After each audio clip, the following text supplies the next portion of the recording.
ચાલો શરૂઆત કરીએ। ક્વેશ્ચન નંબર 1 છે કે પુરુષોમાં કુટુંબ નિયોજનની સૌથી સરળ પદ્ધતિ કઈ છે? પુરુષોમાં કુટુંબ નિયોજનની સૌથી સરળ પદ્ધતિ તો એ છે મિત્રો NSV, ઓપ્શન એ સાચો જવાબ।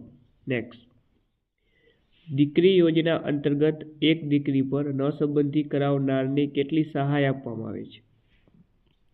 તો એને 6000 રૂપિયાની સહાય આપવામાં આવે છે। ઓપ્શન બી સાચો જવાબ બનશે। નેક્સ્ટ, બાયોમેડિકલ વેસ્ટ નિયમ મુજબ તૂટી ગયેલ કાચની વસ્તુઓ એ કેવા રંગના કન્ટેનરમાં સંગ્રહ કરવામાં આવે છે? ઓકે, તૂટી ગયેલી કાચની જે વસ્તુઓ છે તે વાદળી રંગના કન્ટેનરમાં સંગ્રહ કરવામાં આવે છે। ચાલો આગળ વાત કરીએ। ક્વેશ્ચન નંબર 4 છે કે બાયોમેડિકલ વેસ્ટનો કેટલી કેટેગરી પ્રમાણે નિકાલ કરવામાં આવે છે? તો જવાબ આવે મિત્રો 12। નેક્સ્ટ, લેપ્રસી એટલે કે રક્તપિત્ત શાના દ્વારા થાય છે? ઓકે, જે રક્તપિત્ત છે તે થાય છે જીવાણુ દ્વારા। શેના દ્વારા? જીવાણુ દ્વારા। ત્યારબાદ આગળ વાત કરીએ કે ક્ષય રોગની સારવાર ચાલુ હોય ત્યારે દર્દીને લાલ પેશાબ થવા માટે કઈ દવા જવાબદાર છે? તો એ દવાનું નામ છે મિત્રો રિફામ્પિસિન। ઓપ્શન બી સાચો જવાબ। ઓકે, રિફામ્પિસિન। હાલમાં સામાન્ય વિસ્તારમાં એક પ્રાથમિક આરોગ્ય કેન્દ્રની વસ્તીનું ધોરણ તો એ છે 30,000। નેક્સ્ટ, વિશ્વ એઇડ્સ દિવસ ક્યારે ઉજવવામાં આવે છે? વિશ્વ એઇડ્સ દિવસ 1 ડિસેમ્બર। નેક્સ્ટ, BCGની રસી કયા માર્ગ દ્વારા શરીરમાં દાખલ કરવામાં આવે છે? જે BCGની રસી છે તે કયા માર્ગ દ્વારા શરીરમાં દાખલ કરવામાં આવે છે? તો જવાબ આવશે મિત્રો ઇન્ટ્રાડર્મલ। ઓપ્શન એ સાચો જવાબ। ત્યારબાદ વાત કરીએ તો EDD એટલે કે EDDનું ફૂલ ફોર્મ જણાવવાનું છે આપણે। તેનું પૂરું નામ છે મિત્રો expected delivery date. Option C સાચો જવાબ। Okay, expected delivery date. પાણીમાં જૈવિક અશુદ્ધિઓ કઈ નથી? ઓકે, નીચેનામાંથી કઈ જે છે પાણીની અશુદ્ધ જે જૈવિક અશુદ્ધિ કઈ નથી એવું પૂછ્યું છે। ચાલો વાત કરીએ આની અંદર જુઓ તો વાત કરીએ તો કેલ્શિયમ આનો સાચો જવાબ બનશે। જ્યારે ક્લોરીનની માત્રા બેક્ટેરિયાના નાશ માટે જરૂરી માત્રા કરતાં વધારે હોય તેને પાણીનું ખાલી જગ્યા કહેવામાં આવે છે। તો એને પાણીનું સુપર ક્લોરિનેશન કહેવામાં આવે છે। નેક્સ્ટ, રસાયણો, દ્રાવકો અને રંગ વગેરે કેવા પ્રકારના કચરાના ઉદાહરણો છે? જોખમી કચરા। આ શેના? જોખમી કચરાના ઉદાહરણ છે। ચાલો ત્યારબાદ વાત કરીએ MSW નું પૂરું નામ જણાવો। તો આનું પૂરું નામ છે master of social work. Master of social work. Next, biomedical waste વ્યવસ્થાપન અને સંચાલનના નિયમો કયા વર્ષે નિયત થયેલ છે? વર્ષ 1998। ત્યારબાદનું ક્વેશ્ચન AMTSL એટલે શું? ઓકે, AMTSL તો એટલે થશે મિત્રો active management of third stage of labour. Next, iodine યુક્ત મીઠાનું વપરાશ સ્તરે કેટલા ppm નું પ્રમાણ હોવું જોઈએ? 15 ppm। ઓકે મિત્રો, ટેસ્ટ ખાસ અગત્યની છે। 10 મોક ટેસ્ટ આપણે આપેલી છે। સંપૂર્ણ પરીક્ષા પદ્ધતિ મુજબ પરીક્ષા જેવો જ તમને માહોલ અને એવો અનુભવ તમને મળશે। તો ફેમસ એકેડમી નામની એપ્લિકેશનને ગૂગલ પ્લે સ્ટોર ઉપરથી ડાઉનલોડ કરીને માત્ર 99 રૂપિયામાં આ મોક ટેસ્ટમાં તમે જોઈન થઈ શકો છો। ઓકે, આની સાથે તમને જીકેની PDF છે, ગુજરાતી ગ્રામરની PDF ફ્રીમાં આપવામાં આવશે મોસ્ટ MP પ્રશ્નો સાથે। ચાલો, બાલવાડી પોષણ કાર્યક્રમ એટલે કે પૂરક ભોજન દ્વારા એટલે કે આ બાલવાડી પોષણ કાર્યક્રમ અંતર્ગત બાળકને કેટલી માત્રામાં કેલરી અને પ્રોટીન આપવામાં આવે? તો જવાબ આવશે 300 કિલો કેલરી અને 10 ગ્રામ પ્રોટીન। નેક્સ્ટ, હાડકાનો તૂટેલો ભાગ ચામડીની બહાર દેખાય તેને કયું ફ્રેક્ચર કહેવામાં આવે?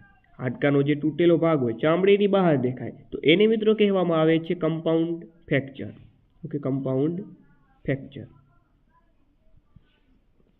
બે કે તેથી વધુ હાડકા જે જગ્યાએ ભેગા થાય છે અને હલચલ કરી શકે છે તેને શું કહે છે?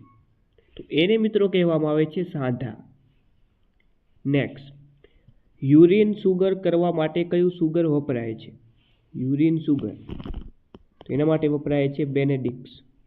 ઓકે, બેનેડિક્સ ઓપ્શન એ સાચો જવાબ. નેક્સ્ટ, કેરોસીન કે પેટ્રોલ પી લીધેલ પેશન્ટને શું આપવામાં આવે છે? ચાલો, તેને આપવામાં આવે છે લિક્વિડ પેરાફિન.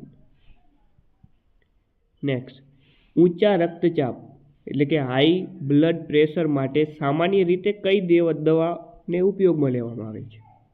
તો એ દવાનું નામ છે નિફેડિપિન. નેક્સ્ટ,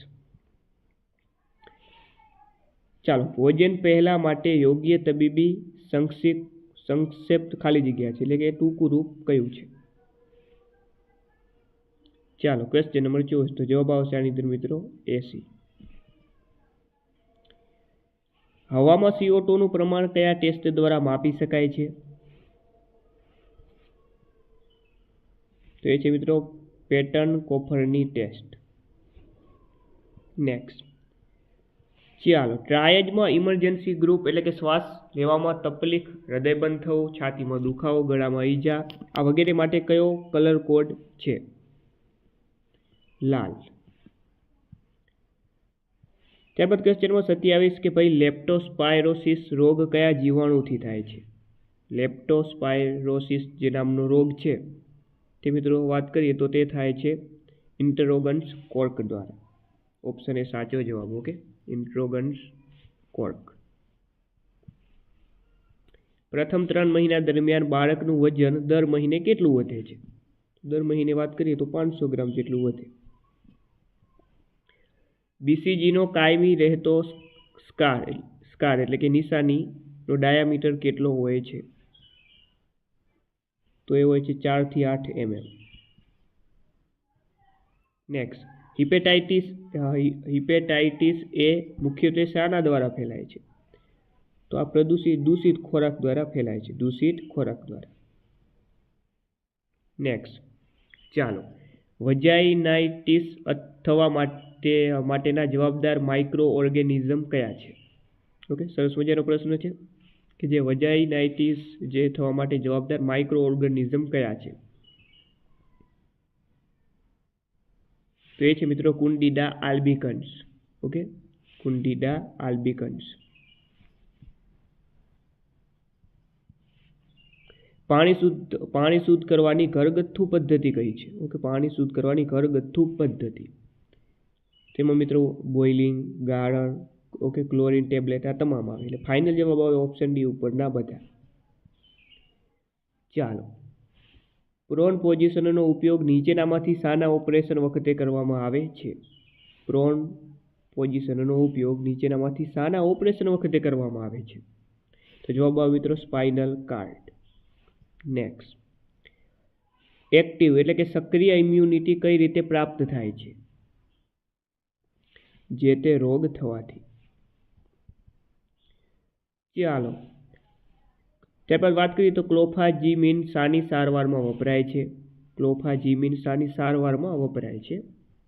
જવાબ આવે લેપ્રસી. લેપ્રસી. રસીનું તાપમાન બરાબર જળવાયું છે કે કેમ તે જાણવા શું વપરાય છે? તો તે જાણવા માટે વપરાય છે ડાયલ થર્મોમીટર. માતાથી ગર્ભમાં HIV ટ્રાન્સમિશન મોટે ભાગે કયા ગાળા દરમિયાન થાય? ડિલિવરી વખતે. નેક્સ્ટ, પ્રધાનમંત્રી સુરક્ષા યોજના શું આવરી લેવામાં કાર્યરત છે? એમાં શું આવરી લેવામાં આવે છે? તો વાત કરીએ કે એની અંદર અકસ્માતમાં થયેલ મૃત્યુ અને અકસ્માતના કારણે અપંગતા બંને એટલે કે option C right answer. Next, માતાના આહારમાં થાઇમીન ઓછું હોય છે ત્યારે માના દૂધમાં પણ તે ઓછું આવે છે અને બાળકને ત્યારે કયો ઉણપનો રોગ થાય છે? તો જવાબ આવે બેરી. થાઇમીનની ઉણપ હોય તો બેરી નામનો રોગ થાય, સિમ્પલ. ચાલો, બેબીની પૂરેપૂરી કાળજી રાખતી હોસ્પિટલને કયા નામે ઓળખવામાં આવે છે? તો એને બેબી ફ્રેન્ડલી હોસ્પિટલના નામે ઓળખવામાં આવે છે. નેક્સ્ટ, સંપૂર્ણ સોજો દેખાતો વ્યક્તિ બીજાને ચેપ આપી શકે છે, આવી વ્યક્તિ શાનાથી ઓળખાય છે? તો એવી વ્યક્તિ ઓળખાય છે કેરિયર. નેક્સ્ટ, કોલેરાના રોગમાં રોગ ઉદ્ભવન અવધિ કેટલા સમયની હોય છે? તો એ હોય છે 2 કલાકથી 2 દિવસ સુધીની. 2 કલાકથી 2 દિવસ સુધીની. નેક્સ્ટ, કોકલિક ટેસ્ટ કયા રોગમાં દેખાય છે?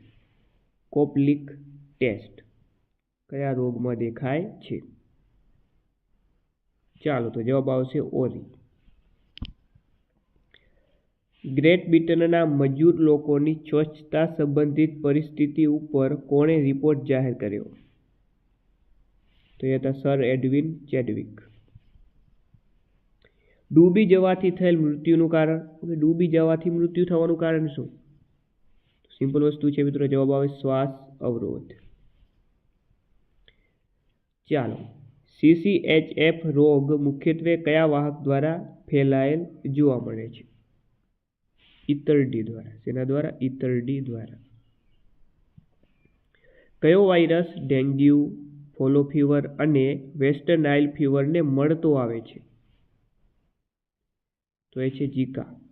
Okay, Zika. રાષ્ટ્રીય તમાકુ નિયંત્રણ કાર્યક્રમ ભારત સરકાર દ્વારા ખાલી જગ્યામાં શરૂ કરવામાં આવ્યો હતો. રાષ્ટ્રીય તમાકુ નિયંત્રણ કાર્યક્રમ ભારત સરકાર દ્વારા વર્ષ 2007માં શરૂ કરવામાં આવ્યો હતો. ક્યારે? 2007માં. ઓપ્શન ડી સાચો જવાબ. ત્યારબાદ વાત કરીએ તો હેમીપ્લેજીસા એટલે હેમીપ્લેજીસા એટલે એક બાજુનો લકવો. ચાલો, ક્વેશ્ચન નંબર 50 છે કે ભાઈ અપગર સ્કોર સંતોષકારક કયા લેવલે કહેવાય છે? સાચો જવાબ આવે 7 થી 10ની વચ્ચે. 7 થી 10ની વચ્ચે. ચાલો મિત્રો, તો આ હતા BMC સ્પેશિયલ MPW FHW માટે મોસ્ટ આઈએમપી પ્રશ્ન.